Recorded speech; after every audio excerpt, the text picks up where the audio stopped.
मांगा की शुरुआत होती है हमारे मेन प्रोटोगोनिस्ट के किसी को टेक्स्ट करने से।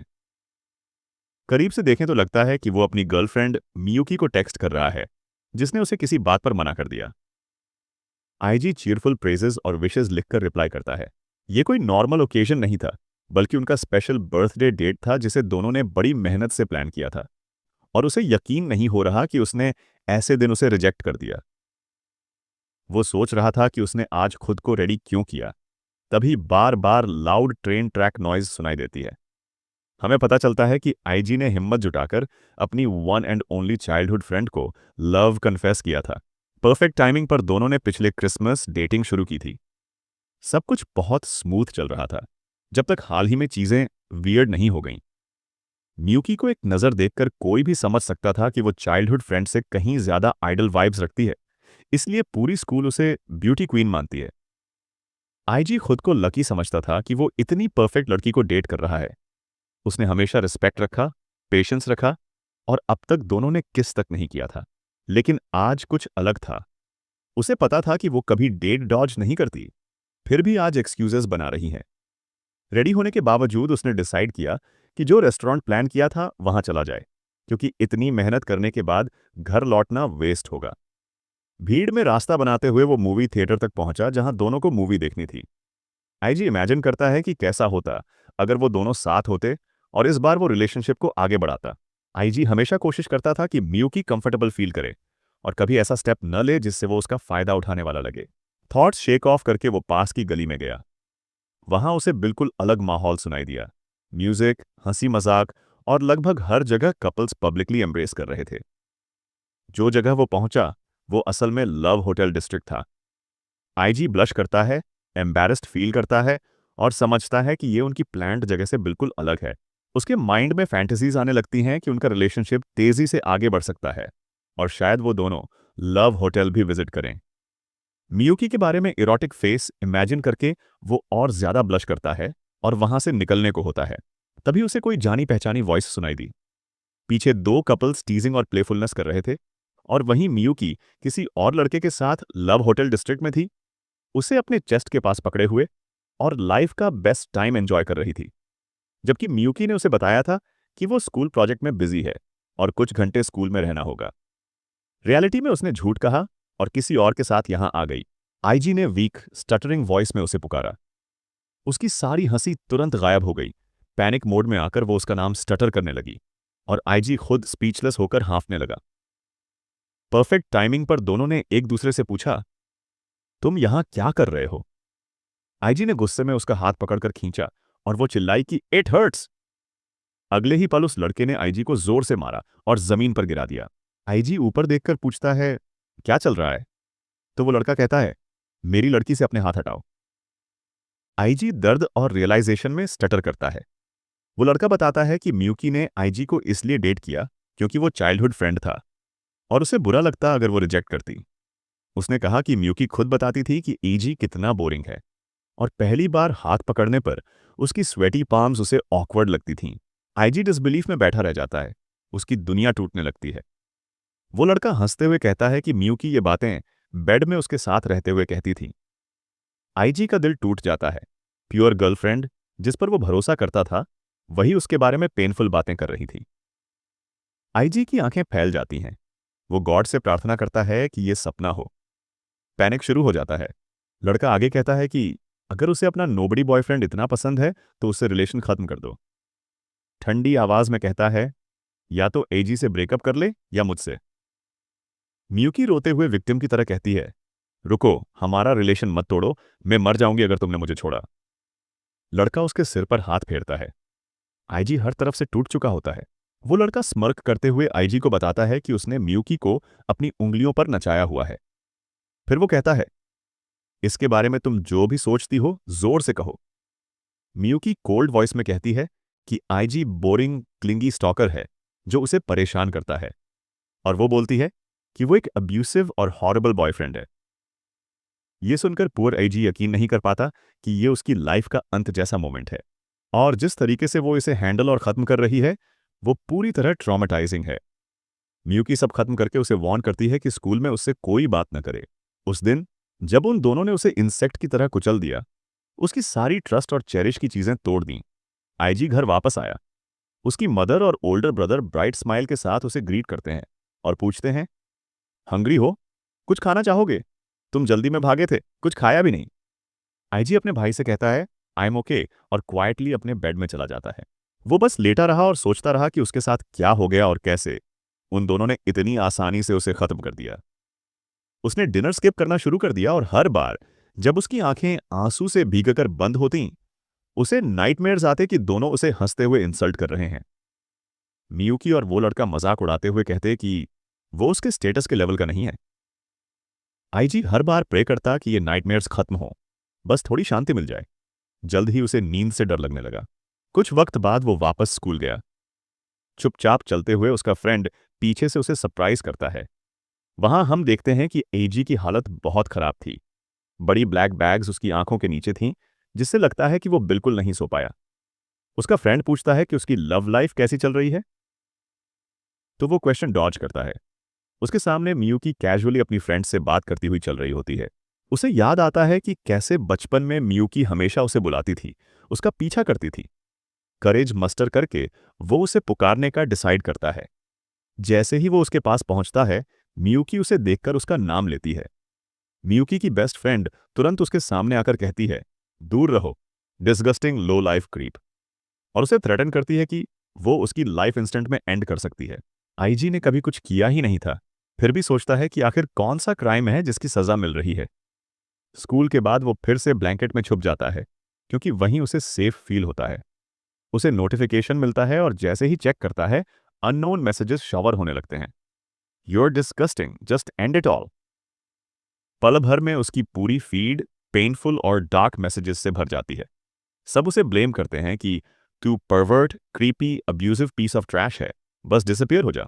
उसकी सांसें तेज हो जाती है और मैसेजेस एक के बाद एक आने लगते हैं। जल्दी से वो अपना फोन फेंक देता है, लेकिन उसके मोबाइल की नोटिफिकेशंस और वाइब्रेशन सारी रात चलती रहती है। नेक्स्ट डे वो अंदर तक शेकन था और किसी तरह स्कूल गया। उसे यकीन था कि ये प्रैंक मियूकी की बेस्ट फ्रेंड ने किया। जैसे ही उसने क्लासरूम का डोर खोला, अंदर किसी ने बॉदर नहीं किया, लेकिन जैसे ही वो अपनी चेयर पर बैठा, उसे तरह तरह की गॉसिप सुनाई देने लगी कि वो वर्स्ट है, एनिमी टू विमेन है, स्टॉकर है, प्रेडेटर है।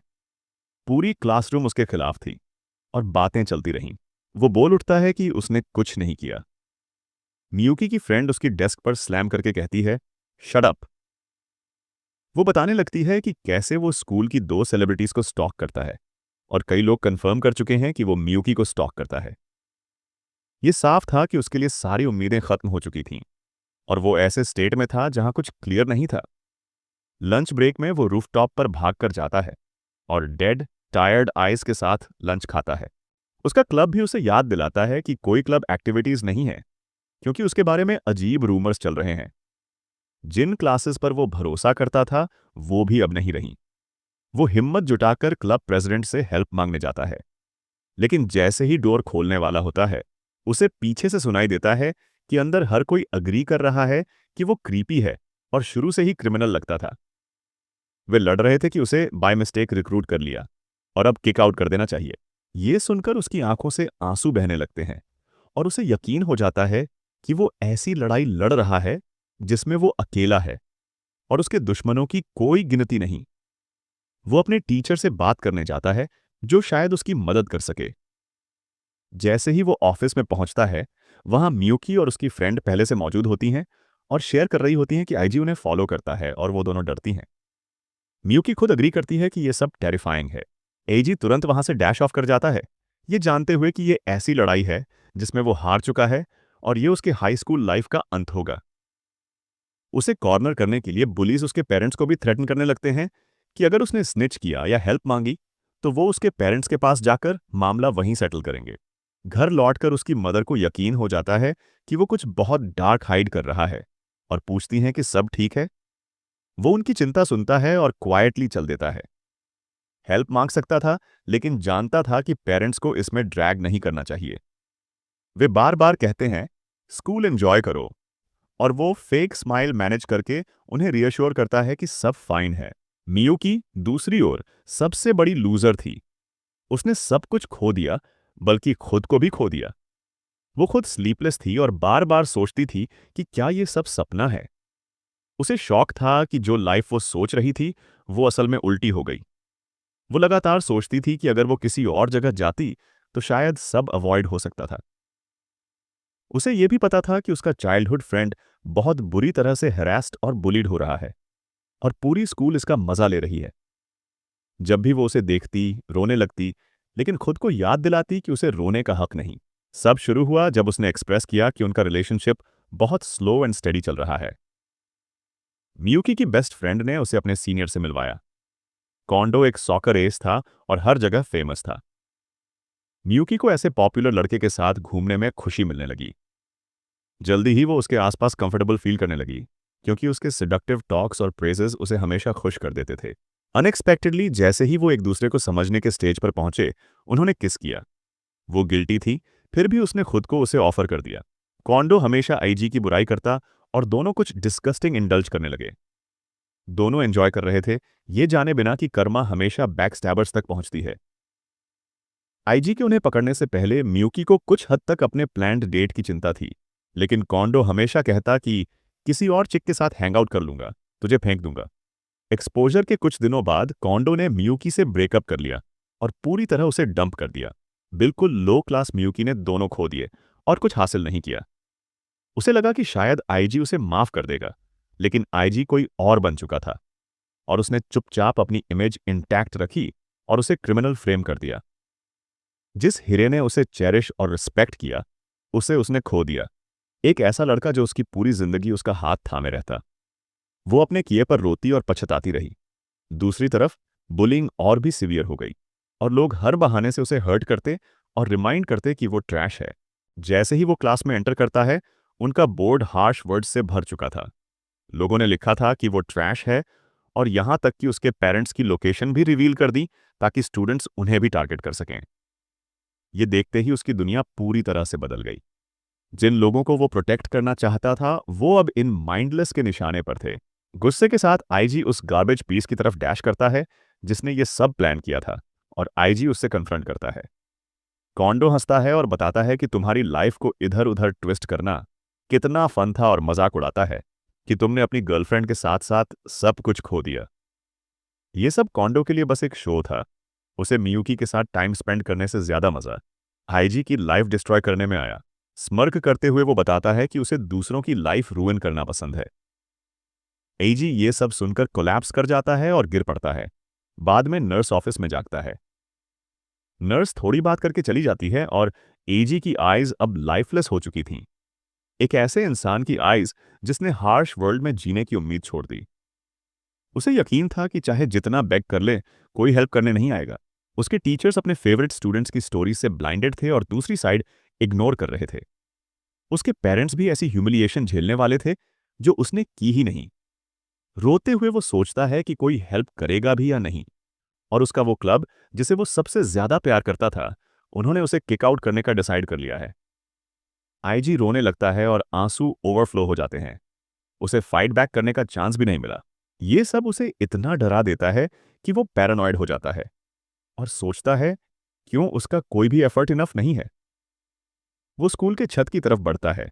स्टेयर्स चढ़ते हुए हंसता है कि उसने एंड्योरेंस को कितना इजी समझा था, लेकिन पीछे से आती वॉइसेस बुलेट से ज्यादा हर्ट करती थीं। गॉसिप्स और रूमर्स उसके लिए डेली पॉइजन थे। वो बैठकर पिछले कई हफ्तों से सुनी गई बातें याद करता है। कुछ नहीं, बस ह्यूमंस की क्रूअल्टी उसके ईयर्स में भरी थी। वो फ्री होना चाहता था, मूव ऑन करना चाहता था। वो स्कूल की सबसे डेंजरस स्टेयरवे चढ़ता है।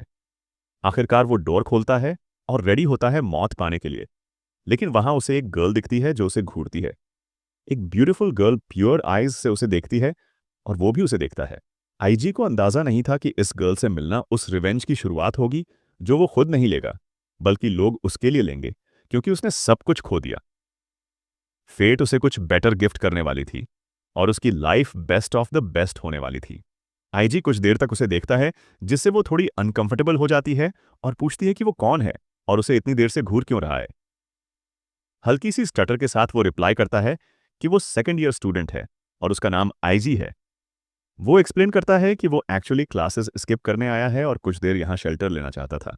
वो सोचता है कि लाउडली नहीं कह सकता कि वो स्कूल की छत से कूदना चाहता है और कुछ अनइमेजिनेबल करना चाहता है। वो उसे देखते हुए उसका नाम धीरे से बोलती है। अगले ही पल हमें फीमेल प्रोटोगोनिस्ट का इंट्रो मिलता है, जो किसी चीज में कमी नहीं रखती। एई इचिनु बस वहां खड़ी रहती है। आईजी एक्सप्लेन करता है कि वो एक प्रोडिजी है, जिसे इस स्कूल में एनरोल होने वाली बेस्ट स्टूडेंट माना जाता है। उसने एंट्रेंस एग्जाम में हाईएस्ट स्कोर किया। उसके जेंटल पर्सना और एन्चांटिंग ब्यूटी ने बड़ा फर्क डाला। स्कूल में लगभग हर कोई उसे नोटिस करता था। एनरोलमेंट के साथ ही लोग उसके बारे में क्रेजी हो गए थे। एनरोलमेंट के बाद कई बॉयज ने लक ट्राई किया और उसे कन्फेस किया, लेकिन उसने उन्हें इतनी बुरी तरह से रिजेक्ट किया कि उसकी इमेज थोड़ी अफेक्ट हुई। वो अपना हेड लोअर करती है और कहती है कि वो सबसे वर्स्ट टाइमिंग पर आया है। वीक और होपलेस वॉइस में वो बताता है कि उसके बारे में कुछ बैड रूमर्स चल रहे हैं और वो कुछ समय के लिए इस रूफ पर छुपना चाहता है। वो उसे रिक्वेस्ट करता है कि रूफ छोड़ दे। हालांकि उसने ये रिक्वेस्ट की, डीप डाउन वो अब भी कुछ हॉरिबल करने का मोटिवेशन रखता था। लेकिन वो मना करती है और एंग्री टोन में कहती है कि क्योंकि वो पहले से यहाँ थी, उसका पूरा हक है यहाँ रहने का और कोई उसे यहाँ से नहीं भगा सकता। वो जोड़ती है कि वो कुछ इंपॉर्टेंट करने के लिए यहाँ आई है, इसलिए उसे चले जाना चाहिए। वो अपनी वॉइस बढ़ाता है और डेस्परेशन में कहता है कि उसे यहाँ से जाना चाहिए और स्कूल में सर्कुलेटिंग रूमर्स की फिक्र करनी चाहिए, क्योंकि वो गुस्सा था। लड़की बताती है कि उसे उसके बारे में चल रही सारी रूमर्स का पता है। कोल्ड वॉइस में वो बताती है कि रूमर्स के बावजूद उसे यहाँ से जाना चाहिए और उसे कुछ प्राइवेट स्पेस देना चाहिए। उसकी विल पावर इतनी स्ट्रांग थी कि उसने समझ लिया कि ये गर्ल अलग क्वालिटी की है। लड़की बताती है कि उसे हाल के टैग्स के बारे में पता है। जेंटल वॉइस में वो कहती है कि ये सब सिर्फ रूमर्स हैं और कोई रियल एविडेंस नहीं है। वो ब्रेक डाउन करती है कि उसने अपनी आंखों से कभी उसे गलत करते नहीं देखा, इसलिए वो उसे ब्लेम नहीं कर सकती उन बातों के लिए जिन पर बाकी लोग ब्लेम कर रहे हैं। ये वर्ड सुनकर पहली बार सीरीज में कोई ब्रेन वाला दिखता है। सोसाइटी और लाइफ का सैड पार्ट यही है कि लोग गॉसिप शुरू कर देते हैं और वही मानते हैं जो वो बिलीव करना चाहते हैं। दूसरी साइड इग्नोर कर दी जाती है। वो जोड़ती है कि आजकल लोग ब्लाइंडली किसी को फॉलो करके बिना कुछ जाने फिंगर्स पॉइंट कर देते हैं। ये ह्यूमंस का पुराना नेचर है जो डीएनए में डीपली एंग्रेव्ड है। सैड वॉइस में वो पूछता है क्या वो उस पर बिलीव करती है और उसकी वॉइस लड़खड़ाती है। वो मैच्योर तरीके से रिप्लाई करती है कि ये रियलिटी या फॉल्स इन्फॉर्मेशन पर बिलीव करने की बात नहीं है। ये उस इंसान को जज करने की बात है जिस पर बायस्ड गॉसिप्स और चैटर्स पर आधारित क्राइम्स का आरोप है। वो एक्सक्लेम करती है कि उसे माइंडलेस गॉसिप से हेट है, जिससे लोग खुद को बेटर फील कर सकें। पिछले कुछ हफ्तों की इवेंट्स ने उसकी लाइफ को बुरी तरह शेक कर दिया और पहली बार उसने समझा कि लाइफ में हम हमेशा अकेले होते हैं। लेकिन ये मैच्योर वर्ड्स जो उसने उसे कहे, कुछ समय के लिए उसकी लाइफ बदल देते हैं। वो एक क्यूट कॉन्फिडेंट पोज देती है और उसके हेड से डार्कनेस का क्लाउड हटा देती है। वो हफ्तों बाद पहली बार स्माइल करता है और उसे बताता है कि वो उसके वर्ड्स के लिए थैंकफुल है। हालांकि ये बस रेगुलर एनकाउंटर था। जब कोई डिस्पेयर में होता है, कुछ वर्ड्स ही उसे लाइफ और होप के करीब ले आते हैं, और यही उसकी लाइफ में हुआ। वो उसे देखती है और कहती है कि उसे उसका थैंक्स नहीं चाहिए। वो हंसता है और शेयर करता है कि उसके लिए एक्सप्लेन करना हार्ड है कि उसने क्या कुछ झेला। वो कहता है कि बस ये जान लो कि वो उसके और उसके वर्ड्स के लिए थैंकफुल है।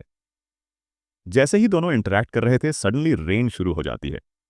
जैसे ही ठंडी ड्रॉपलेट्स गिरती हैं, वो उसे शेल्टर ढूंढने को कहता है ताकि बाद में कोल्ड ना हो।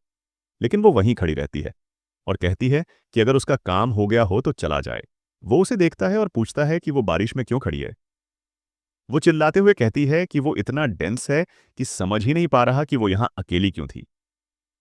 जैसे ही वो उसे शेक करती है, ये पता चलता है कि वो भी किसी डार्क रीजन से यहां थी और शायद दोनों कुछ अनएक्सप्लेनेबल करने आए थे। वो पूछता है कि ऐसे वर्ड्स क्यों कह रही है, और वो रिपीट करती रहती है कि उसे चले जाना चाहिए और सैड क्रैकिंग वॉइस में बताती है कि उसके जैसे किसी के लिए कल एग्जिस्ट नहीं करेगा। उसके वर्ड्स आईजी के पैर के नीचे से जमीन खिसका देता है। वो भी आईजी जैसी ही कुछ करने आई थी। जैसे ही वो ब्रोकन फेंस की तरफ बढ़ती है, आईजी पीछे से उसे रुकने को कहता है, लेकिन वो सब कुछ छोड़ चुकी थी और आगे बढ़ती रहती है। उसकी बातों से अनॉयड होकर वो चिल्लाती है कि बस यहां से चले जाओ और क्लियर वॉइस में शाउट करती है कि वो सब खत्म करने आई है। वो तुरंत उसका हाथ पकड़ लेता है और उसे अपनी ओर खींचता है। दोनों एक दूसरे को खींचने लगते हैं। फेंस बहुत वीक थी और बस एक स्टेप उसे कोलैप्स कर सकता था। जैसे ही वो उसे अपनी ओर खींचता है, वो ट्रिप कर जाती है और दोनों साइड में गिर जाते हैं। वो उसे पुश करके इंसल्ट करती है कि वो obsessed है लोगों को टच और ग्रैब करने में। ब्रोकन वॉइस में वो पूछती है कि उसने उसे क्यों बचाया। वो वॉर्न करता है कि कोई और स्टेप न ले। वो फेंस पुरानी और रस्टी है और पैर रखते ही टूट सकती थी। उसकी फर्म टोन में वो अपनी रूफ पर आने की रियल रीजन भूल जाता है। वो कहती है कि किसी को हेल्प करना कभी कभी वेस्ट है। वो कहता है कि अगर वो मरने वाली है तो कम से कम एक दिन उसके साथ स्पेंड करे। जैसे ही वो लिटिल किड्स जैसी रिक्वेस्ट करता है, उसे यकीन नहीं होता कि उसने ऐसा आइडिया दिया। वो कन्फ्रंट करती है और पूछती है कि क्या उसे पता भी है कि वो यहाँ क्या करने आई थी। और वो रिप्लाई करता है कि वो भी उसी रीजन से यहाँ आया था, इसलिए उसे पहले पुश कर रहा था। जेंटल वॉइस में वो बताता है कि उसे अंदाजा भी नहीं था कि वो अपनी क्यूट जूनियर को बचाने तक चला जाएगा। ये वर्ड्स सुनकर वो अपनी पेन को थोड़ा हील करती है। रेन अब पहले से ज्यादा तेज हो जाती है। वो एक ब्यूटीफुल स्माइल देती है और बताती है कि जिंदगी जीना इतना हार्ड और पेनफुल है जितना कोई इमेजिन नहीं कर सकता। उसे महसूस होता है कि वो फिलहाल ठीक है। दोनों एक दूसरे को देखकर स्माइल कर देते हैं। रेन रुकते ही वो उठता है और उसे शेल्टर ढूंढने को कहता है। जैसे ही वो रूफ से निकलते हैं, उनकी लाइफ का नया चैप्टर शुरू होता है। वो उसे कुछ ऑफर करता है और अपना हैंडकरचिफ निकालकर बताता है कि वो इसे यूज कर सकती है खुद को ड्राई करने के लिए। वो एक मिनट हेजिटेट करती है, लेकिन उसके इंसिस्ट करने पर मान जाती है। हालांकि वो उसे थोड़ा ज्यादा घूरता है और वो पॉइंट करती है कि उसे इतना नहीं घूरना चाहिए। वो उसे देखता रहता है और हमें दिखता है कि वो अब भी मैन ऑफ कल्चर है और सब कुछ कैप्चर कर लेता है। वो बताती है कि उसकी वार्निंग के बावजूद उसका उसे इस तरह से घूरना सेक्सुअल हरासमेंट गिना जा सकता है। वो कहती है कि ये सब उसके लिए एंड हो सकता है। वो दूसरी तरफ देखती है और वो कहती है कि सारे बॉयज सेम होते हैं।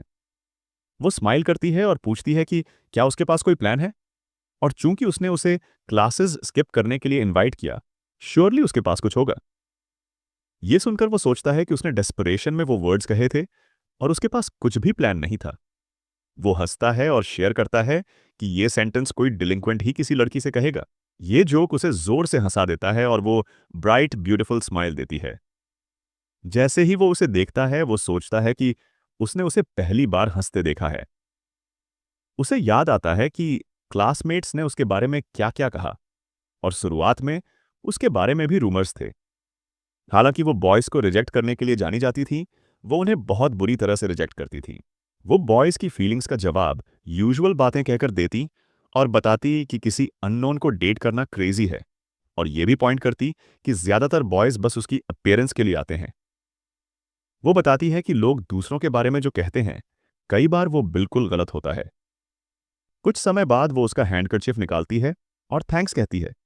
वो उसे वापस लेता है और उसका स्टमक अलार्म की तरह साउंड करता है। वो बहुत हंग्री था। वो अपने बैग में देखता है और एक राइस बॉल निकालकर बताता है कि वो इसे उसके साथ शेयर करना चाहता है। बिना किसी वर्ड्स के वो उसे ग्रैब करती है और बाइट लेती है। जैसे ही उसके टेस्ट बड्स उस परफेक्शन से कुक्ड टूना से मिलते हैं, वो स्माइल करती है और एक्सक्लेम करती है कि ये बहुत अच्छा है। राइस बॉल टूना और मेयो से बना था और ये कॉम्बिनेशन बहुत यूनिक और डिलिशियस था। वो इतना अच्छा था कि वो इसके अंदर और बाहर के चिज़ोई के बारे में पूछने लगती है। ये सोचते हुए कि वो क्या करने वाली थी, वो बताती है कि इसको टेस्ट किए बिना मरना वेस्ट होता। ये सच में बेस्ट राइस बॉल थी जो उसने खाई। वो हंसता है और समझाता है कि ये बहुत पॉपुलर है और इसमें और भी अलग अलग वैरायटीज हैं जो वो ट्राई कर सकती है। एजी उसे जेंटल वॉइस में बताता है कि उसे अच्छा लगा कि वो इसके साथ इसे ट्राई कर पाई। ये वर्ड्स उसे छू जाते हैं, अंदर कुछ नया ब्लॉसम हो जाता है और वो बस राइस बॉल पर फिक्सेटेड हो जाती है। वो फिस्ट्स क्लेंच करती है और कहती है कि उसे और राइस बॉल्स ट्राई करनी है। वो थोड़ा रुकता है और कहता है कि उसे इसे टेस्ट करने के लिए उसे उसके प्लेस आना पड़ेगा। अब वो ब्लश करती है पर दोनों अग्री कर जाते हैं। जैसे ही वो मेन गेट के पास आते हैं, गेट लॉक्ड था। आई डर जाती है और समझ नहीं पाती कि बाहर कैसे जाएं। पहले तो उनका प्लान ही नहीं था स्कूल छोड़ने का, पर अब दोनों पम्प्ड अप हैं घर वापस जाने के लिए। वो पूछती है कोई और रास्ता है क्या। वो सोचती है दीवार फान कर निकल जाए, पर उसने स्कर्ट पहन रखी है। आईजी बताता है कि कोई दूसरा रास्ता नहीं है, उसे मेन गेट क्लाइम करना पड़ेगा। वो चिल्लाती है और याद दिलाती है कि उसने स्कर्ट पहन रखी है और मेन गेट कभी नहीं फानेगी। वो टीज करता है और बताता है कि वो अलग डोर यूज करेंगे। ये डोर सिर्फ उन लोगों के लिए था जिन्हें बाहर जाना होता था और बाहर से ये नहीं खुलता था। वो पूछती है कि उसे ये सब कैसे पता, और वो उसके क्वेश्चन को टाल देता है। उसे पता था कि टॉप स्टूडेंट को स्कूल की हिडन चीजों का कोई क्लू नहीं होगा। वो उसका हाथ पकड़ता है एक्साइटमेंट से उसे घर ले जाने के लिए। अगले ही सेकंड रियलाइज करता है कि हाथ थोड़ा ज्यादा टाइट पकड़ लिया, और वो पॉइंट आउट करती है कि वो अभी मिले हैं और वो ऑलरेडी उसका हैंड होल्ड कर रहा है। वो शेयर करती है कि ये उसके लिए कंफर्टेबल नहीं है, और अगर ये मूवी होती तो वो नॉर्मल एक्ट करती, पर उसके लिए ये थोड़ा ज्यादा है। वो प्रिंसेस मोड में स्विच करती है और चिल्लाते हुए बताती है कि उसने कभी किसी लड़के का हाथ नहीं पकड़ा है और उसे ग्रेटफुल फील करना चाहिए। वो ब्लश करता है और सोचता है कि उसकी हार्ट बीट तेज क्यों हो गई। वो फिर उसका हाथ पकड़ता है और वो भागने लगते हैं। सिक्योरिटी गार्ड साइड से चिल्लाता है। दोनों हंसते हुए अपना दर्द पीछे छोड़ते हैं और आगे बढ़ जाते हैं। एजी को आखिर वो पर्सन मिल गया जिसके साथ वो लाइफ में आगे बढ़ सकता है। आई अभी भी समझ नहीं पा रही है कि उसके साथ वो इतनी कंफर्टेबल क्यों फील कर रही है। जैसे ही उसने उसका हैंड होल्ड किया, उसे ईज फील हुई। स्कूल की टॉप आइडल होने की वजह से उसे बहुत अटेंशन मिलता था और लड़के उसे इंप्रेस करने के लिए चीजी पिकअप लाइंस मारते थे। वो बॉयज की यूजलेस नॉनसेंस से टायर्ड हो चुकी थी।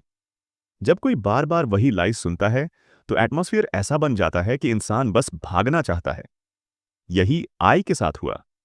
वो टाइटली हैंड क्लेंच करती है और सोचती है कि आईजी अलग है। वो ब्लश करती है और सोचती है कि फाइनली किसी ने उसका हार्ट फ्लटर कर दिया।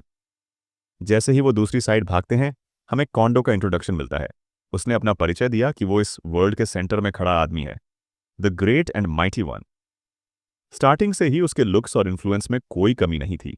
ये सब उसके पिता के बदौलत, जिसने उसे स्पॉइल्ड ब्रैट बना दिया। उसके पिता एक सिटी काउंसिलमैन था जिसके हाथ में हर वक्त पावर रहती थी। शुरुआत से ही उसने टॉप यूनिवर्सिटीज में पढ़ाई की और उसे रोकने वाला कोई नहीं था। जब वो सॉकर क्लब में था, तब उसे रियलाइज हुआ कि उसमें टैलेंट है, और उसने कंपटीशन को इजीली बीट कर दिया। नेशनल टीम्स तक पहुंच गया। लाइफ को फन मानते मानते ही बिग लीग्स ने उसे स्काउट कर लिया, और ऑब्वियस था कि उसने उनके साथ डील साइन कर रखी थी। ये तो बेसिक लेवल की बात थी। अपनी टॉल हाइट और गुड लुक्स के कारण एलिमेंट्री स्कूल से ही वो हर टाइप की गर्ल्स से घिरा रहता था। इतना पॉपुलर था कि हफ्ते के हर दिन के लिए उसकी गर्लफ्रेंड अलग थी। एक दिन उसने कुछ ऐसा देखा जिससे उसका हार्ट फ्लटर हो गया। रास्ते में उसने देखा कि एक नोबडी एक पॉपुलर एमेचर आइडल को डेट कर रहा है। ये देखते ही उसमें लस्ट, एक्साइटमेंट और थ्रिल ऑफ डिस्ट्रॉइंग थिंग्स भर गया। उसने सुना था कि ये दोनों फ्यूचर में मैरिज के बारे में सोच रहे थे। बस वहीं खड़े खड़े उसने डिसाइड कर लिया कि फास्टेस्ट और मोस्ट डिस्गस्टिंग वे से वो लड़की तक पहुंचेगा। कुछ ही दिन उसके आसपास मंडराने के बाद उसने उसे अपने फिंगर पर रैप कर लिया। धीरे धीरे वो लड़की अपने बॉयफ्रेंड के बारे में जोक करने लगी और फिर बैड माउथ भी करने लगी, बिल्कुल वैसे ही जैसे आईजी की एक्स ने किया था। अब ट्रैश कॉन्डो को मजा आ रहा था। उसे फील हो रहा था कि ये गर्ल ऑलरेडी विक्टिम बन चुकी है, एक नोबडी ओटाकू की जो एनिमे ऑब्सेस्ड है, और वो दोनों को मॉक करने लगा। उसने सीक्रेटली उसकी बातें रिकॉर्ड की और उसके बॉयफ्रेंड के सामने प्ले कर दी। जब उसने उस लड़के के फेस पर रिएक्शन देखा तो उसे प्लेजर मिला कि उसने कुछ प्योर चीज को घंटों में डिस्ट्रॉय कर दिया। वो लड़का ब्रोकन मैन की तरह रोने लगा और पूछने लगा कि उसने उसे बिट्रे क्यों किया। उसकी हेल्पलेसनेस, मिजरी और अनफॉर्चुनेट सिचुएशन देखकर कॉन्डो को बहुत खुशी मिली। इस लेवल का प्लेजर उसे 100 गर्ल्स के साथ भी नहीं मिला होता। वो गर्लफ्रेंड एरोगेंस में आकर बॉयफ्रेंड को पत्थर की तरह रास्ते से हटा देती है। अब कॉन्डो ऑब्वियसली मजे कर रहा था और सून उसकी एटीट्यूड बोरिंग लगने लगी। उसे लगा कि असली मजा तो तब है जब वो दूसरों का प्यार चुराता है। वो लड़की उसे अपने प्लेस पर इनवाइट करने लगी और तुम्हें पता होगा कि वहां क्या हुआ। स्लोली उसकी ग्रेड्स ड्रास्टिकली गिरने लगीं और जल्द ही वो स्कूल की कॉन्वर्सेशन का टॉपिक बन गई। कॉन्डो का बेसिक मिशन ही ये था, रिलेशनशिप्स डिस्ट्रॉय करना, विमेन से अपना काम निकलवाना और फिर उन्हें मेंटल प्रॉब्लम्स के साथ एबैंडन कर देना। एज ऑलवेज उसने उस चीटर को भी डंप कर दिया। वो भी मियूकी की तरह रोई, लेकिन उसके आंसू और बॉडी अब उसके लिए बोरिंग थे। वो फोन निकालकर दूसरी लड़की को टेक्स्ट करने लगा कि उसका नैगिंग और वॉइस ऑलरेडी उसे लूज वुमन बनाता है और उसे ऐसी विमेन पसंद नहीं है। यही उसका रेगुलर पैटर्न था, एक ब्यूटीफुल इनोसेंट गर्ल फाइंड करना, रिलेशनशिप स्पॉइल करना, एंजॉय करना और फिर उसे ट्रैश में डंप करना। ऑब्वियसली ये सिंपल नहीं था, क्योंकि उसकी गर्ल्स उसके फॉलोअर्स और क्लासमेट्स से बुली और हैरास भी होती। ये उसकी ग्रोथ थी। वो तभी ग्रो करता था जब दूसरे फॉल होते थे। टाइम पास होते होते उसकी नेक्स्ट टारगेट मियूकी बनी, और जैसे ही उसने मियूकी के साथ सब किया, अब आईजी की लाइफ डिस्ट्रॉय करने का टाइम था। रूमर्स के पहले ही कोंडो ने मियूकी का हैंड पकड़ा। ऐसा लग रहा था कि उसके रिस्ट पर बिग ब्रूजेस हैं। उसने क्लेवर पिक्चर्स लीं और तुरंत स्कूल में स्प्रेड कर दी। मियूकी खुद विक्टिम प्ले करने लगी, जिससे स्टोरी बिलीवेबल हो गई। उसने तुरंत सोशल मीडिया पर पोस्ट किया, और उस पोस्ट को पूरे स्कूल ने देख लिया। स्मर्क करते हुए वो सोच रहा था कि आईजी कितनी दूर फॉल करेगा। दूसरी तरफ हमारी ब्यूटीफुल लेकिन डिस्गस्टिंग मियूकी पहले से ही शिवर कर रही थी, क्योंकि उसे रियलाइज हो गया था कि उसका अफेयर ऑलरेडी इंटरनेट पर फैल चुका है, और आईजी ने उसकी बातों को इग्नोर कर दिया। उसने ये भी नोटिस किया कि कुछ लोग उसके डेस्क पर लिखे मीन और हर्टफुल वर्ड्स इरेज कर रहे थे, क्योंकि सबको पता था कि एजी रूफ पर जाने के बाद वापस नहीं आया। उसके एलाइज को लगा शायद उसने कुछ भयानक कर दिया है, इसलिए वे अपनी लिखी बातें इरेज कर रहे थे। उसकी स्टूपिड ब्रेन सोच रही थी कि कहीं वो स्कूल क्विट तो नहीं कर देगा उसकी वजह से। हमने उसका ब्रेव एक्शन भी देखा जब कोंडो ने लाइज स्प्रेड करना शुरू किया। इस सब के दौरान वो खुद को कंफर्ट कर रही थी कि उसने कुछ गलत नहीं किया, और उसे कुछ पता नहीं था। जैसे ही उसने साइड में देखा, उसने आईजी का हेड देखा। 1 मिनट के लिए उसका वर्ल्ड ब्राइटन हो गया, क्योंकि ये उसका फ्यूचर का पिगी बैंक था। जैसे ही उसने उसका नाम पुकारा, उसने देखा कि वो किसी और लड़की का हैंड होल्ड कर रहा था। ये देखते ही उसके सारे इमेजिनेशन, वंडरिंग और रियलाइजेशन खत्म हो गए, और उसके टाइनी ब्रेन में बस एक वर्ड घूमने लगा। मियूकी ने बस फेट की एक्ट ऑफ मर्सी देखी, और उसकी आंखें चौड़ी हो जाती हैं। वो अपना रिग्रेट और हेल्पलेसनेस रोक नहीं पाई। दूसरी लड़की को उसके पास देखकर वो क्रेजी हो गई, टीयर अप करने लगी और एओई को होम रेकर कहने लगी। मीनवाइल ग्रेटेस्ट टीचर एवर, ताकायांगी ने रिलीफ की एक बड़ी साई ली जब उसने देखा कि आईजी ठीक ठाक दौड़ रहा है और रूफ से नीचे उतर आया है। ताकायांगी उनकी क्लास का होमरूम टीचर था। कुछ ही मिनट पहले उसने आईजी का डेस्क देखा था, जो हर्टफुल वर्ड्स के इरेज्ड मार्किंग से भरा हुआ था, और उसने क्लोजर लुक लेने का डिसाइड किया।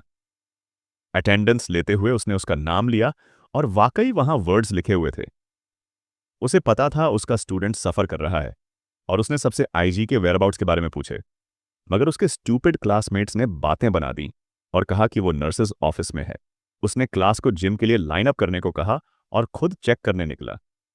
बाहर निकलते हुए उसने याद किया कि मियूकी उसके काफी क्लोज थी। जब उसने उसकी तरफ देखा तो वो हेवीली स्वेट कर रही थी। ऐसा लग रहा था जैसे उसने कुछ इतना टेरिफाइंग देखा हो कि उसकी सोल क्रश हो गई हो। उसने डोर स्लाइड किया और साइड से एक और टीचर आई। नर्स टीचर ने ग्रीट किया और शेयर किया कि आईजी कहीं नहीं मिला। उसने बताया कि काफी देर से वो बाहर है। ये रियलाइज करते ही कि कुछ वर्स हुआ होगा, उसने कहा कि वो स्कूल सर्च करेगी, मगर उसने रिप्लाई किया कि वो वाइस प्रिंसिपल्स ऑफिस जाएगा। उसने ऑब्वियसली किसी और को इन्फॉर्म किया, और स्वेटिंग करते हुए उसने तकायांगी को कहा कि वो अपनी पूरी क्लास से इस बारे में पूछे। क्लास में उसका मूड बदल गया। कोल्ड वॉइस में उसने अपने स्टूपिड स्टूडेंट्स से पूछा कि उन्हें प्रॉपर्टी डैमेज का मीनिंग पता है। सब बातें करने लगे। उसने मार्क्ड डेस्क की तरफ पॉइंट किया और कहा कि उसे नहीं पता किसने किया। वर्ड्स देखकर उसने सबको बताया कि एक छोटा बच्चा भी गेस कर सकता है कि यह प्रैंक है या बुलिंग। उसने रिमाइंड किया कि स्कूल डेस्क्स स्कूल की प्रॉपर्टी हैं, और पब्लिक प्रॉपर्टी पेरेंट्स के टैक्सेस से पेड होती है। और क्योंकि कुछ स्मार्ट एस किड्स ने उसे डैमेज किया, उसने सबको क्लियर किया कि दूसरे की प्रॉपर्टी डैमेज करना एक क्राइम है। फर्म वॉइस में उसने सबको बताया कि किसी को स्लैंडर लिखकर बैड फील कराना ईजी नहीं है। उसे प्रोसेस करना, एंड्योर करना और बाद में सफ़र करना पड़ता है। पैथेटिक बुलीज थोड़ा पैनिक हुए तो टीचर ने रिमाइंड किया कि आजकल सेलिब्रिटी को हरास करने वाले लोग अरेस्ट होते हैं, और अगर उन्हें लगता है कि वो स्टूडेंट्स हैं तो उन्हें भी पाई का पीस मिलेगा। एंग्री वॉइस में उसने सबको बताया कि क्योंकि पूरी क्लास बुलिंग में इन्वॉल्व थी, ये चीज़ प्रैंक या जोक बनकर साफ नहीं होगी। उसने सबको बताया कि वो इसे याद रखेगा और इसे प्रॉपर क्राइम मानेगा, एक ऐसे ह्यूमन के खिलाफ क्राइम जिसके फीलिंग्स और इमोशंस होते हैं। सभी बुलीज को रूथलेस वार्निंग देने के बाद इमरजेंसी स्टाफ मीटिंग में बाकी टीचर्स वरीड थे। प्रिंसिपल और वाइस प्रिंसिपल खुद ऑफिस में रश करते हुए आए और हेविली स्वेट कर रहे थे। बाकी एरोगेंट प्रिंसिपल से अलग इस बार प्रिंसिपल ने अपना हेड लोअर किया और टीचर से माफी मांगते हुए कहा कि वो बहुत सॉरी है, और टीचर को इमीडिएटली कांटेक्ट करने के लिए थैंक्स कहा। दोनों रीजनेबल मैन खुद को ब्लेम कर रहे थे कि वो इतनी इंपॉर्टेंट इशू पर ध्यान देने में फेल हो गए। और क्योंकि बुलिंग हर साल सैकड़ों लाइव्स ले जाती है, दोनों को पता था कि अगर उन्होंने अलाउ कर दिया तो सूनर और लेटर और केसेस सामने आएंगे। एक ने शेयर किया कि एज अ टीचर हमें अपना बेस्ट करना चाहिए। दूसरा पर्सन बोला कि हम सब ने ऑलरेडी वंडरफुल जॉब किया है, इसलिए प्लेंटी ऑफ पीपल हमारी रेपुटेशन प्रोटेक्ट करने की कोशिश कर रहे हैं। ये सर्कल ऐसे टीचर्स से भरा था जो इंटेलिजेंट थे और जानते थे कि बुलिंग कोई जोक नहीं है। एक और ग्रेट टीचर बार बार एजी की मदर को कॉल करता रहा ये कंफर्म करने के लिए कि वो सच में ओके है या नहीं, और ये इनफ था उसकी मदर को अलर्ट करने के लिए। गुड टीचर ने जब उनकी वरी का रिप्लाई दिया और शेयर किया कि वो घर पहुंच गया है, तो सबने रिलीफ की एक बड़ी साई ली। प्रिंसिपल ने डिटर्मिन्ड वॉइस और टोन में सबको क्लियर किया कि उन्हें आईजी की सेफ्टी को प्रायोरिटी देनी है और इंश्योर करना है कि उसे थ्रेटन या फोर्स न किया जाए किसी ड्रास्टिक स्टेप के लिए। जैसे ही उसने टीचर्स को कमांड किया कि रेडी हो जाओ और सपोर्ट करो, सब गियर्ड अप होकर अपना जॉब करने को तैयार थे। उधर कोंडो द ट्रैश के पास उसके कुछ फ्रेंड्स रश करते हुए आए और क्राइंग मोड में बोले कि एक प्रॉब्लम हो गई है। वो बच्चों की तरह रोने लगे और शेयर करने लगे कि तकायनागी उनके एस पर है और बुलिंग केस थरली इन्वेस्टिगेट कर रहा है। वो रोते हुए बोले कि हम सीरियसली ट्रबल में आ सकते हैं। टर्न्स आउट कॉन्डो भी उस टीचर से वरी था। उसे लगा था कि शायद टीचर इस केस को कवर अप कर देगा, और क्योंकि मामला कॉन्डो और उसके फादर तक जाता है, कोई डेयर नहीं करेगा उनके खिलाफ कुछ करने का। उसने उन्हें इग्नोर किया और श्योर था कि अगर चीजें सॉल्व नहीं हुई तो उसके फादर आकर सभी चीजें ठीक कर देंगे। उसने रिप्लाई किया और ट्रैश ने फिर अपना रियल कलर दिखा दिया। वो रोते हुए बोले कि हमने आईजी के साथ हॉरेबल थिंग्स तुम्हारे कमांड पर की, एटलीस्ट बात करते हुए हमारी तरफ देखो। कोल्ड वॉइस में उसने रिप्लाई किया और पूछा, क्या मैंने कभी तुम्हें कहा था वो सब करने को जो तुमने किया? यहीं उनका वर्ल्ड चेंज हो गया। जिस आइडल को वो बिलीव करते थे, उसने 180 डिग्री फ्लिप कर दिया और उन्हें डर्ट में छोड़ दिया। उसने बताना शुरू किया कि उसने तो बस अपना मिजरेबल स्टेट और सिचुएशन उनके साथ शेयर किया था, इन्फॉर्मेशन उन्होंने खुद फैलाया था। प्रोफेशनल गैसलाइटर अब पहले से भी ज्यादा स्मार्ट था। उसने उन्हें परफेक्टली कॉर्नर कर दिया और सिचुएशन से इतनी इजीली निकल गया कि स्मार्टेस्ट ब्रेन भी उसकी एक्टिंग से फूल हो सकता था।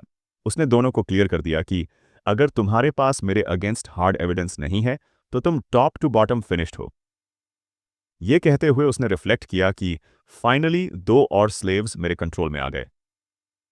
पीसफुल लाइफ को ट्रैप और डिस्ट्रॉय करने का साइकिल तो उसके ब्लड में ही है। बाहर दोनों आई और एजी तेजी से भागते हुए पास के एक बेंच तक पहुंचे और वहीं एक दूसरे से लाइटली आर्ग्यू करने लगे। आई ने उसे बताया कि भले ही वो एथलेटिक हो, लेकिन एक मैन के साथ पेस नहीं बना सकती। आईजी उसे टीज करता है तो वो मुंह बनाकर कहती है कि उसे बार बार टीज मत करो। वो हल्का सा मुस्कुराता है और दोनों वापस अपने प्लेस की तरफ चलते हैं।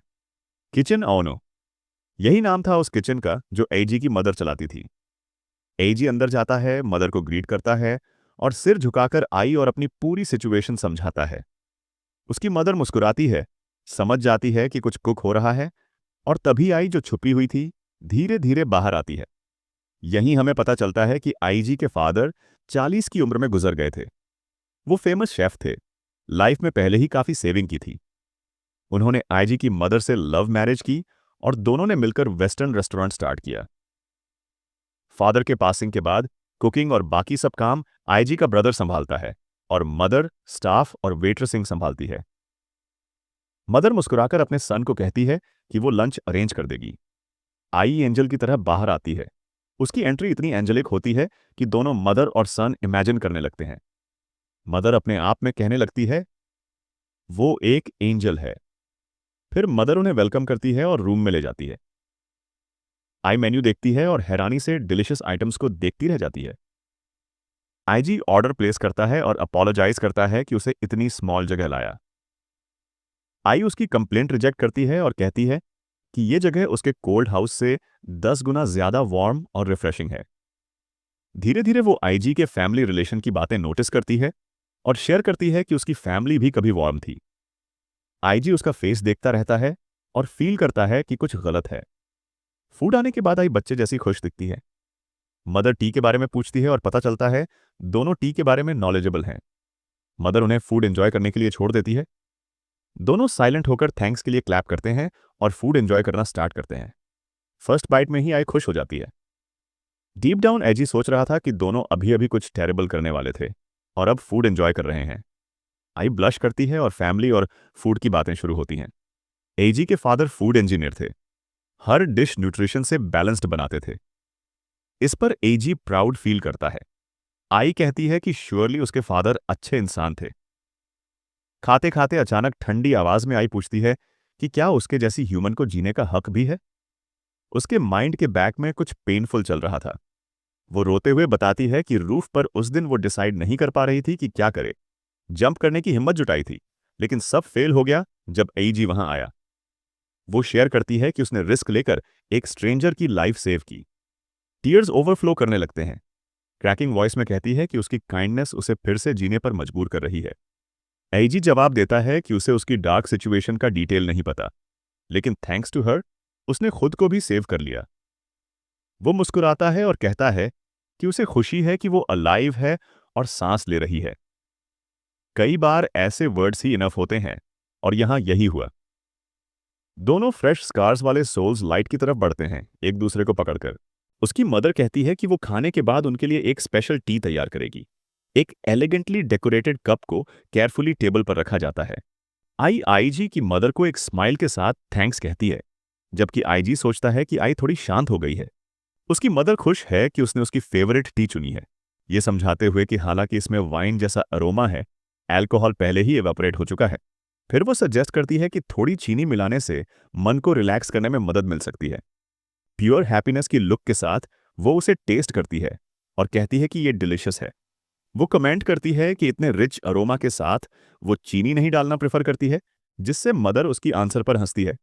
उसकी मदर पूछती है कि उसे किस तरह की टी पसंद है, और वो चीयरफुली रिप्लाई करती है कि उसे दार्जिलिंग टी बहुत पसंद है, और आईजी की मदर भी इससे अग्री करती है। दोनों अपने शेयर्ड इंटरेस्ट पर एक्साइटेड हो जाते हैं, रिकमेंडेशंस को एक्सचेंज करते हैं, और आईजी उनकी बातें सुनकर खुश हो रहा होता है। एक इमोशनल लुक के साथ उसकी मदर कहती है कि वो इतनी हैप्पी है कि ऐसा लगता है जैसे उसे एक और डॉटर मिल गई है, लेकिन फिर वो कहती है कि एजी के साथ उसकी भी फ्रेंड बन जाए। एक ब्लशिंग फेस और इमोशन से भरी स्माइल के साथ वो हाँ में जवाब देती है। जब वो जाने के लिए खड़ी होती है, एजी कहता है कि वो उसे स्टेशन तक छोड़ देगा, लेकिन आई पोलाइटली रिफ्यूज कर देती है। वो एक बिटर स्वीट स्माइल के साथ एक्सप्लेन करती है कि अगर वो बहुत ज्यादा एंजॉय करेगी तो बाद में वो लोनली फील करेगी। वो उसकी ओर देखती है और इंसिस्ट करती है कि वो ठीक है, लेकिन उसका एक्सप्रेशन कंसर्न दिखाता है। एक जेंटल स्माइल के साथ वो कहती है कि अब उसके पास वहां रुकने का एक रीजन है। वो उसे बुलाती है, जिससे वो कंफ्यूज्ड एक्सप्रेशन के साथ मुड़ता है। उसकी पीठ उसकी ओर है। वो पूछती है कि क्या वे दोनों फ्रेंड्स बन गए हैं। वो रिप्लाई करता है कि ऑफ कोर्स वे बन गए हैं, और उसका फेस एक शाई सेंस की रिलीफ से भर जाता है। एक स्माइल के साथ वो कहती है कि वो उम्मीद करती है कि अब से वो उस पर रिलाई कर सकेगी। उसकी डिटर्मिन्ड गेज अब सिटी की ओर मुड़ती है, जो एक नए फ्यूचर का सामना कर रही है। जब वो अकेली चलती है, वो सोचती है कि वे उसके लाइफ के 2 सबसे हैप्पीएस्ट आवर्स रहे होंगे। उसका फेस एक सॉम्बर एक्सप्रेशन में डार्क हो जाता है। पहले की खुशी पूरी तरह से गायब हो जाती है। एक ब्लश के साथ वो खुद से सोचती है कि अभी के लिए सिर्फ फ्रेंड्स होना ही इनफ है। सडनली एक ड्राइवर उसे यंग लेडी कहकर बुलाता है और कहता है कि वो उसे पिकअप करने आया है। वो एक कोल्ड थैंक यू के साथ रिप्लाई करती है। उसकी वॉइस में कोई इमोशन नहीं है। वापस अपने रूम में एजी डोर क्लोज करता है। लोनलीनेस की फीलिंग पूरी फोर्स के साथ लौट आती है। वो कांपने लगता है। पसीना उसके फेस से बह रहा है जैसे ही रियलिटी उसे हिट करती है। वो अपने ही हाथ की ओर देखता है, जो अब भी वार्म है, और इस चीज को कोसता है कि वो खुद को कांपने से रोक नहीं सकता। फ्लोर पर गिरते हुए वो डिस्पेयर में अपना फेस कवर करता है, ये सोचते हुए कि उसे कल से क्या करना चाहिए। बुलिंग की मेमोरीज उसके क्लासमेट्स की शैडोवी फिगर्स के साथ लौटती हैं, जो उसे खाली क्लासरूम में हॉन्ट करती हैं। वो सोचता है कि केवल आई से बात करते समय ही वो अपने डेली लाइफ के सफरिंग को भुला सकता है। एक जेन्युइन स्माइल के साथ वो सोचता है कि क्या उसने उसे सेव किया या सिंपली उसे पूरी तरह से अलग जगह ले गई। उसका फोन वाइब्रेट करता है एक नोटिफिकेशन के साथ, और वो तुरंत सोचता है कि ये उसे हरास करने की कोशिश कर रहा एक और फेक अकाउंट होना चाहिए। मैसेज उसके फ्रेंड सटोशी का था, जिसमें वो माफी मांगते हुए बताता है कि कंपटीशन के दौरान उसका फोन टूट गया था। एजी अपने फ्रेंड के साथ बिताए चाइल्डहुड के एक हैप्पी मोमेंट को याद करता है। उसका फ्रेंड फिर पूछता है कि क्या वे उसी समय एक फैमिली रेस्टोरेंट में मिल सकते हैं जहां वे पहले जाते थे। एजी डार्कनेस में बैठा सोचता है कि कैसे सबने उसे अबैंडन कर दिया था, और सोचता है कि अब उसका फ्रेंड उसके साथ कैसा ट्रीट करेगा। लेकिन ये सिंपल फैक्ट कि कोई अब भी उसके साथ पहले जैसा ही बिहेव कर रहा है, उसे हैप्पीनेस के आंसू तक ले जाने के लिए इनफ है। वो एक छोटा रिप्लाई भेजता है मिलने के लिए अग्री होते हुए। रेस्टोरेंट में सटोशी हाथ हिलाता है और उसे अपने साथ बैठने के लिए बुलाता है। सटोशी कहता है कि वो जानता है कि वो किस बड़ी प्रॉब्लम का सामना कर रहा है, जिससे ईजी को शॉक लगता है ये रियलाइज करके कि वो पहले से ही सब कुछ जानता है। फिर वो एक सिंसियर अपॉलॉजी में झुकता है, इस बात का रिग्रेट एक्सप्रेस करता है कि उसे पता नहीं था कि उसका फ्रेंड इतनी टेरेबल चीज से गुजर रहा था। वो शॉक में अपने फ्रेंड का नाम लेता है, जबकि सटोशी एक अच्छा फ्रेंड न होने के लिए फॉरगिवनेस मांगता है। वो एक्सप्लेन करता है कि वो सोशल मीडिया का शायद ही कभी यूज करता है, इसलिए उसने स्ट्रेंज रूमर्स को नहीं देखा जो स्प्रेड हो रहे थे। सटोशी ऐड करता है कि चूंकि वे अलग अलग क्लासेस में थे और वो एक क्लब ट्रिप में बिजी था, इसलिए उसे सिचुएशन के बारे में अब पता चला। गहरे रिमॉर्स लुक के साथ वो अपोलोजाइज करता है कि जब उसे उसकी सबसे ज्यादा जरूरत थी तब वो उसके साथ नहीं था। अपना हेड लोअर करके वो पूछता है कि वो उस पर बिलीव क्यों करता है। उसका फ्रेंड फिर स्माइल के साथ कहता है कि जैसे ही उसने रूमर्स सुनी, उसे इम्मीडिएटली पता चल गया कि वे पूरी तरह से गलत थे। सटोशी एक्सप्लेन करता है कि कुछ नए क्लब मेंबर्स ने उसे पोस्ट दिखाए, ये एडमिट करते हुए कि वो किसी पर हाथ नहीं उठाता है और उसे पता है कि वो इस तरह का पर्सन नहीं है। उसे एक समय याद आता है जब उसके फ्रेंड ने उसे एक जेन्युइनली हैप्पी स्माइल के साथ इंट्रोड्यूस कराया था। उस मेमोरी के बेस्ड पर सटोशी कहता है कि उसे यकीन है कि ये सब एक बिग मिसअंडरस्टैंडिंग थी। फिर वो उसे रिवील करता है कि प्रोफेसर तकायानागी एक्चुअली उसके बारे में फिक्र कर रहे थे। उसका फ्रेंड बताता है कि स्टोरी सुनने के बाद उसने क्लासमेट से पूछना शुरू कर दिया कि क्या वे जानते हैं कि वो कहाँ गया था। बाकी स्टूडेंट्स को घूरते हुए, जिन्होंने रूमर्स पर क्लियरली बिलीव किया था, सटोशी ने रियलाइज किया कि गलत आइडिया बनाना कितना आसान था। फिर वो डेस्परेटली स्कूल कॉरिडोर में दौड़ा जब तक कि उसने फाइनली टीचर को नहीं देखा। सटोशी टीचर के पास गया, जिन्होंने पूछा कि क्या हुआ था, और उसने एक्सप्लेन किया कि उसने सुना था कि ईजी जल्दी घर चला गया था। प्योर डिटर्मिनेशन की एक लुक के साथ उसके फ्रेंड ने सोचा कि अगर टीचर ने केस को कवर अप करने की कोशिश की तो उसे उन्हें पंच करना होगा। वो सरप्राइज हो गया जब टीचर ने माफी मांगी और उससे जो कुछ भी हुआ था उसके बारे में सब कुछ बताने के लिए कहा। टीचर एक्सप्लेन करते हैं कि उन्हें इस मैटर के बारे में हाल ही में पता चला, लेकिन उन्हें इसके बारे में इन्फो इकट्ठा करने में प्रॉब्लम हो रही है। फिर वे सटोशी से पूछते हैं कि क्या वो उसका क्लोज फ्रेंड है और क्या उसने कुछ सुना है। दोनों सीरियस एक्सप्रेशंस के साथ एक दूसरे को घूरते हैं। टीचर और स्टूडेंट के बीच टेंशन बढ़ रही है। सटोशी खुद से सोचता है कि वो पूरी सिचुएशन से बहुत अफ्रेड है।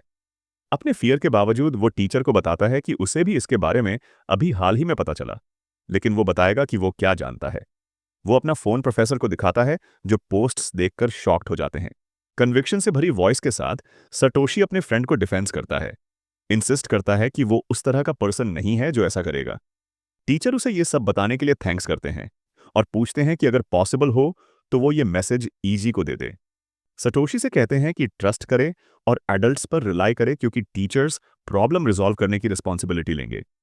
एक सीरियस लुक के साथ वो कहते हैं कि भले ही ये थोड़ा सा ही हो, प्लीज उन पर ट्रस्ट करे। सटोशी खुद से स्माइल करता है, ये देखकर सरप्राइज्ड होता है कि तकायानागी कितने पैशनेट और डेडिकेटेड निकले।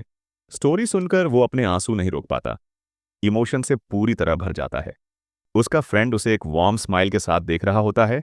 जैसे ही वो टूट जाता है, फाइनली उस सारे पेन को रिलीज करता है जिसे वो अंदर दबाए हुए था।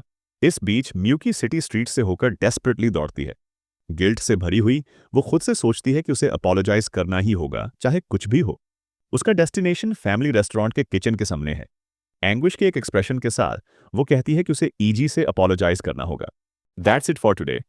एक ही चैप्टर आया था और मैंने इसे एक्सप्लेन कर दिया। अब जब तक न्यू चैप्टर्स नहीं आते तब तक कोई नेक्स्ट पार्ट नहीं होगा। मैं चला अगली वीडियो के लिए मजदूरी करने। Good bye.